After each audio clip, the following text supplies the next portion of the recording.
All right, UFC Shanghai is this Saturday night, August 23rd. And the fight I'd like to talk about is Brian Ortega versus Aljamain Sterling. Now, this fight is a little interesting, okay? These guys are both grapplers, and they're both really good grapplers. Comparing them on the feet, definitely Brian Ortega has the better boxing. I think his boxing skills are top notch, and that is something he's really worked on these past few years. Aljo, when it comes to boxing strictly, not that great. Okay, I think Aljo has a lot of awkward movements, which helps him get to the clinch and get on the inside and ultimately look for that takedown. And Brian Ortega can kind of stand out there and do some boxing. He'll throw some leg kicks as well. If things are going well, he'll keep it on the feet and he'll just, kind of kickbox with you. I do see Aljo wanting to get this to the mat. I think if he does take Ortega down successfully, that he's going to kind of not want to stay in his guard. He's going to want to pass into half guard and then get into side control and hopefully be able to land some elbows and land some damage. Staying in Ortega's guard is not a good decision. We know he is very crafty off of his back, throwing up triangles. We know he has a great guillotine.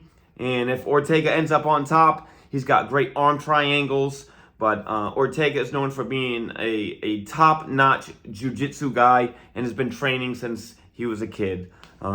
So, being on the ground with Ortega is not where a lot of people would like to be.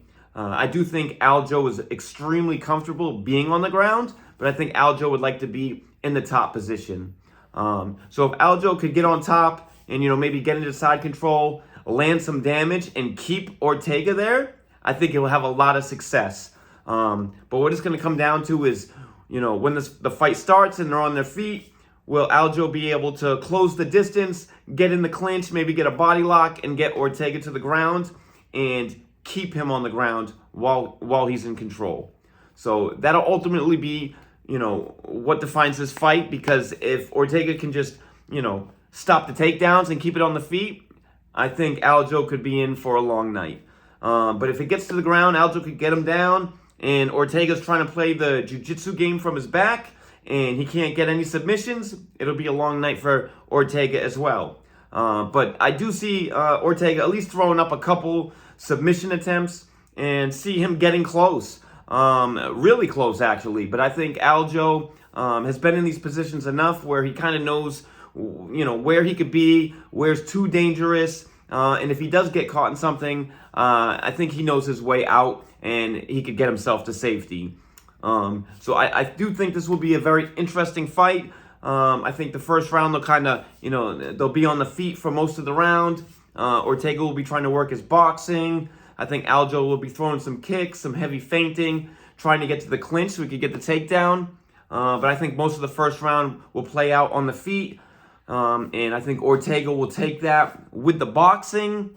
I think as we get into the second round, I think Aljo will really go for a takedown a lot earlier, possibly get the takedown, and try to hold Ortega down to the canvas. Now, will this happen? We don't know. We don't know exactly what's going to happen, but I think that will be the game plan for Sterling. Get Ortega down, hold him there, but try to stay in side control and just land damage and get control time. They get into the third round. I feel like this will be the round that wins the fight for either guy.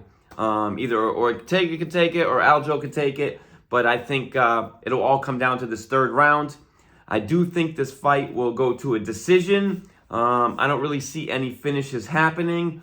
By chance, Ortega could knock out Sterling if he caught him with, a good combination and hurt him, got him to the ground and kind of just finished up with hammer fist or something. But as far as submissions from Ortega from bottom, possibly catching Aljo in something, but I don't think he would finish him.